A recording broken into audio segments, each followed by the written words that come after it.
গোটা পৃথিবীর কাছে হয়তো তুমি কিছু না, কিন্তু আমার কাছে তুমি আমার পৃথিবী। আমার পুরো পৃথিবী লাগবে না, কিন্তু জানি তোমায় ছাড়া আমার চলবে না। চলবে না বললে হবে না, কারণ প্রয়োজন কোনো আইন মানে না। আসসালামু আলাইকুম ফ্রেন্ডস। স্বামী সব কিছু দেওয়ার পরও যেসব স্ত্রীদের চাহিদাটা একটু বেশিই থাকে, তার জন্য আমার দুইটা টিপস আছে। টিপসটা অবলম্বন করলে চাহিদাটা খুব সহজেই আদায় করে নিতে পারবেন। মানি অর্নামেন্টস, শাড়ি চুড়ি যাই লাগবে, অ্যাট ফার্স্ট দিনের বেলা আগে বলে রাখবেন। অ্যাকশন নেবেন রাতের বেলা। সবার ঘরেই পেঁয়াজ থাকে, কষ্ট করে আর কান্না করতে হবে না। উনি আসার পূর্বে দিবেন চোখে মুখে লাগিয়ে, চোখ দুটো লাল হয়ে থাকবে। ভাববে আপনি কখন থেকে কান্না করতেছেন। জিজ্ঞেস করবে কি হয়েছে, যখন বলবেন কিছুই না, সে কিছুই নার অর্থ তো ওনার জানা আছে।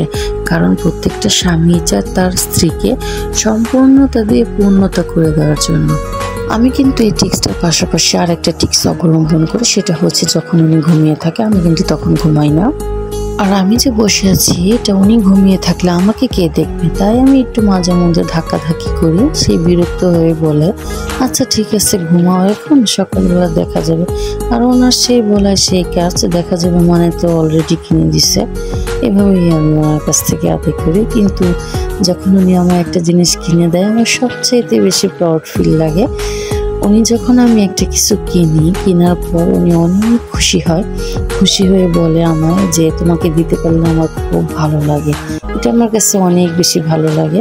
আমি গত ভিডিওতে সাপ আর মেয়ের গল্প বলেছিলাম, শেষটুকু বলবো এই ভিডিওতে। সাপটা 2-3 দিন যাবৎ কিছু খায়নি, কারণ হচ্ছে সাপটা তাকে গিলে খাওয়ার জন্য প্রোগ্রাম করেছিল। তাকে খাওয়ার জন্য প্রচুর পরিমাণের পেটে জায়গার দরকার।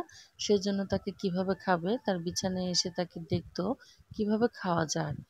আর সেজন্যই মেয়েটা খুব কান্না করেছিল, দুধ কলা দিয়ে কালসাপ পুষেছে। আজকের ভিডিওটা এখানেই সমাপ্তি। আমার কাছে আরো ভালো ভালো টিপস জানা আছে, যদি শুনতে চান অবশ্যই আমার চ্যানেলটাকে সাবস্ক্রাইব করে পাশে থাকুন। আল্লাহ হাফেজ।